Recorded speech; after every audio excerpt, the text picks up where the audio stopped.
Hi friends, இப்போ நம்ம என்ன செய்ய போறோம்னா மணத்தக்காளி காய் சட்னி எப்படி செய்யறதுங்கிறத பார்க்க போறோம்.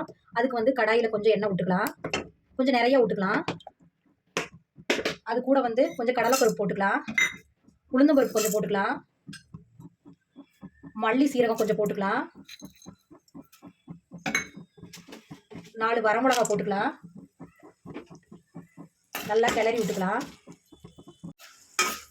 இப்போ நம்ம வந்து கருவேப்பில் போட்டுக்கலாம்,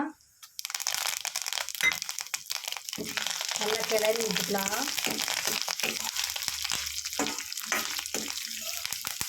நம்ம இப்போ வந்து வறுத்ததை வந்து பிளேட்டுக்கு மாற்றிக்கலாம். இப்போ அதே கடாயில் கொஞ்சம் சின்ன வெங்காயம் போட்டுக்கலாம், பூண்டு கொஞ்சம் சேர்த்துக்கலாம்,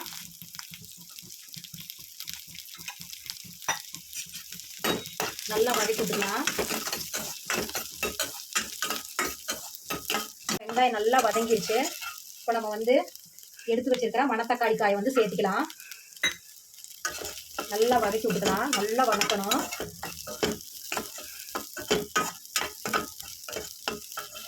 இந்த ஸ்டேஜில் வந்து துருவி வச்சிருக்கிற தேங்காயை வந்து நம்ம போட்டுக்கலாம், கொஞ்சம் புளி போட்டுக்கலாம், நல்லா கிளறி விட்டுக்கலாம்.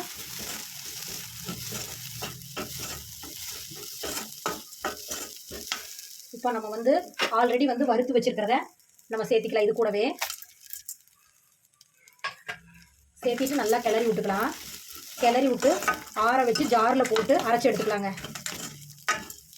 ஜாருக்கு மாற்றியாச்சுங்க. தேவையான அளவு வந்து உப்பு போட்டுக்கலாம். இப்போ நம்ம நல்லா அரைச்சி எடுத்துக்கலாம்.